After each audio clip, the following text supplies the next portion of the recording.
Hello everybody, my name is Mr. Steve and I am from the Bellingham Public Library in Massachusetts. I am excited today because we are announcing the 2019 Cartwheel Book Award nominees. This is our 6th year doing the Cartwheel Book Awards, and this is the best set of books that we have chosen yet, so I'm super excited to share them with you.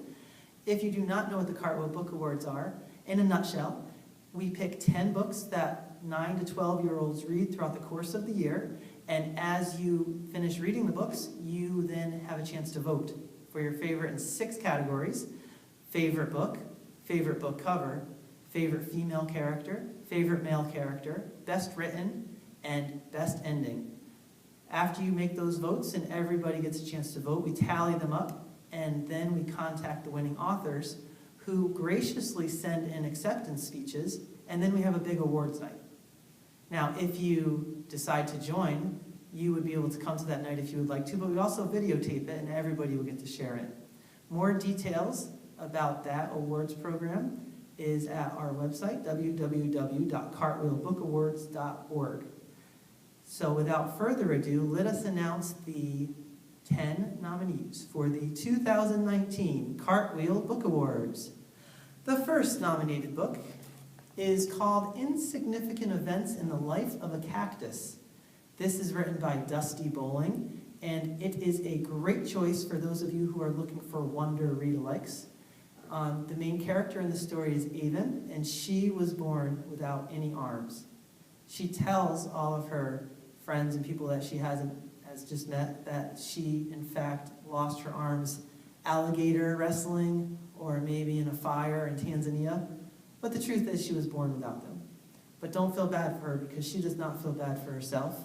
She's making do and she's doing a great job until she realizes that her parents have decided that they are going to move her from Kansas to Arizona because they are going to take a job at Stagecoach Pass, which is an amusement park. And when they are there, she of course has to answer all the questions again about what happened to her arms, and she'll have to deal with all the looks and everything. But she meets somebody named Connor, who has a disability of his own. And together, they help lift each other up. They go on adventures around the park, and they even find their way into the secret room that holds bigger secrets than Avon could ever have imagined. So, as you know, it is hard to solve a mystery. It's hard to help a friend, and it's hard to face your worst fears. But Avon discovers that she can do them all, even without arms. So that is Insignificant Events in the Life of a Cactus. Our second nominee is called Last Day on Mars, and this is written by Kevin Emerson. If you like science fiction, you might like this one quite a bit.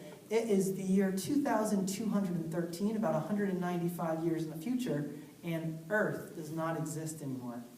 Not since it was burned to a crisp by the sun, which has mysteriously begun the process of going supernova. The human race has fled to Mars, but only for a little while as they gather intelligence and everything that they need to prepare for a second trip, a 150-year journey to a distant star, which we believe is our best hope as a planet to have a new place to live.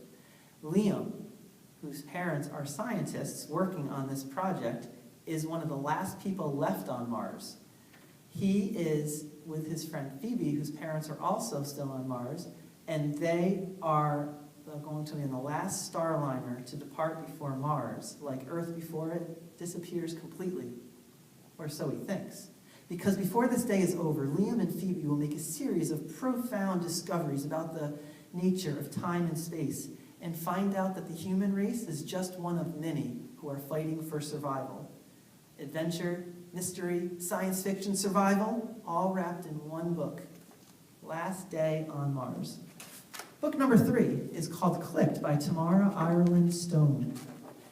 Allie can't wait to show her best friends what she did at Code Girls, the summer camp that she went to over the summer. In fact, while she was there, Allie created an app called Clicked, which pairs users based on common interests and sends them on a fun and occasionally rule-breaking scavenger hunt to find each other.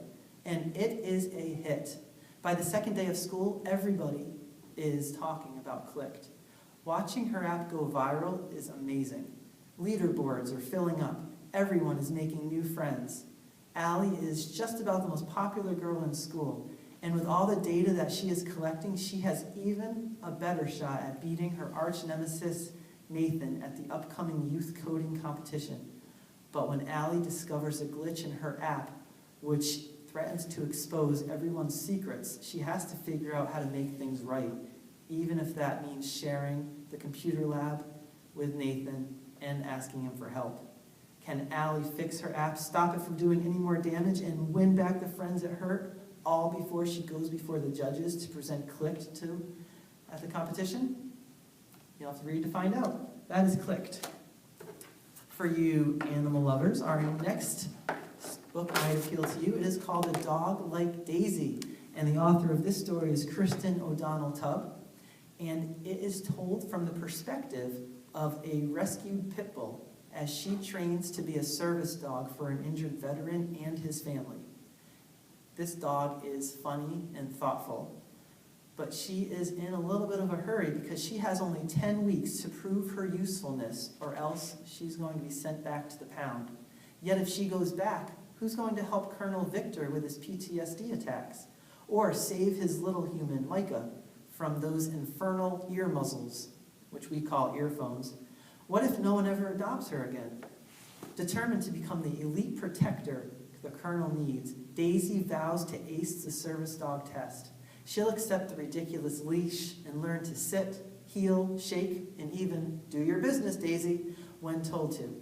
But Daisy must first learn how to face her own fears from the past, or risk losing the family she's so desperate to guard again. And that is A Dog Like Daisy.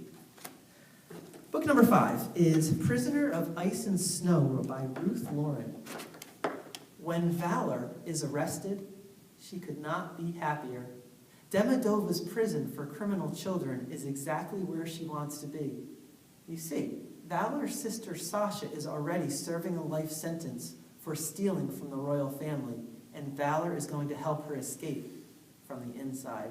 Never mind that no one has escaped from this prison in over 300 years. Valor has a plan and resources most could only dream about, but she did not count on having to outsmart both the guards and her fellow prison inmates. If Valor's plan is to succeed, she'll need to make unlikely allies. And if the plan fails, she and Sasha could end up with fates worse than prison. This is exciting, it is adventurous, it is like Frozen and Brave meets Prison Break. Lots going on in this one. Prisoner of Ice and Snow. Our next book is called The Vanderbeekers of 141st Street, written by Karina Jan Glazer. Sorry about that. The Vanderbeekers have always lived in the brownstone on 141st Street in Harlem, New York. It is practically another member of the family. So when their reclusive, curmudgeonly landlord decides not to renew their lease, the 5 siblings have exactly 11 days to do whatever it takes to stay in their beloved home and convince the dreaded Biederman just how wonderful they are. And all is fair in love and war when it comes to keeping their home. This story is funny, it's charming, and it's sweet, and I think it's going to be a classic. And that is called The Vanderbeekers of 141st Street. Next, for you mystery lovers, you might just like this one. It is called The Real McCoys, and it's written by Matthew Swanson and Robbie Beer. Bold, opinionated, and haplessly self-confident, the world's greatest 4th-grade detective faces her biggest challenge when someone kidnaps her beloved school mascot, Eddie the Owl. Moxie is on the case, but she's forced to fly solo now that her best friend and crime-solving partner has moved away. Moxie must interview her classmates, both as potential new best friends and potential suspects. She finds clues and points fingers, but can't save the owl on her own, as it turns out. Enter Moxie's younger brother, Milton, who is quiet, cautious, and as boring as a butter knife. But he's a good listener. Can the Real McCoys form an unlikely alliance and solve the crime of the century? Written with illustrations throughout, this funny mystery is going to be a crowd pleaser, I think. The Real McCoys. Next, let's go back in history a little bit, and we're going to introduce our next nominee, which is called The Unexpected Life of Oliver Pitts Cromwell, written by Avi. This is high adventure from a master storyteller about one boy's attempt to fend for himself among cruel orphan masters, corrupt magistrates, and conniving thieves. It is 1724, and we are in the seaside town of Melcombe Regis, England, where Oliver wakes up to find that his father is disappeared and his house is flooded from a storm. He is now alone in his ruined home with no money and no food. All he has is a waterlogged note from his father, which he can barely read. All he can tell from that note is that his father has gone to London, where Oliver's sister Charity is in trouble of some kind. Exploring damage to the town in the storm's aftermath, Oliver discovers a shipwreck on the beach. Now, removing anything from a shipwreck is a hanging offense. But when you don't have any money or any food, you don't think straight. So Oliver steals some money. And when his crime is discovered, he flees, following a trail left by his father and his sister. He is on the run for his life, on a journey full of thieves, adventurers, and treachery. And when he reaches London, he finds out that might be the most dangerous part of all. This will probably be enjoyed by all of you, but especially if you're fans of a series of unfortunate events, because let's just say that Oliver is not the luckiest kid around. We have two more nominees. The next nominee is called Wish Tree by Catherine Applegate, who is the author of the very popular book, The One and Only Ivan. And believe it or not, this story is told completely from the point of view of a tree. Red is an oak tree who is many rings old. She is the neighborhood wish tree. Basically, that means that people write wishes on pieces of cloth and they hang it from her branches. Along with her crow friend Bongo and other animals who seek refuge in Red's hollows, this wish tree watches over the neighborhood. You might say that Red has seen it all. That is, until a new family moves to town. Not everyone is very welcoming to this family, and Red's experiences as a wish tree are more important than ever. And that is Wish Tree. The final book nominee for the 2019 Cartwheel Book Awards is by Jessica Townsend. It is the first book of a series called Nevermore, and the name of the first book is The Trial of Morrigan Crow. This is a wonderful book choice for those of you who are fans of Harry Potter and The Lightning Thief. So I know, as lots of fans right off the bat. Morrigan Crow is cursed. She was born on Eventide, the unluckiest day for any child to be born. For example, when you're born on that day, you're cursed. So she is blamed for all kinds of misfortunes, from hailstorms to heart attacks. And worst of all, the curse means that Morrigan is doomed to die at midnight on her 11th birthday.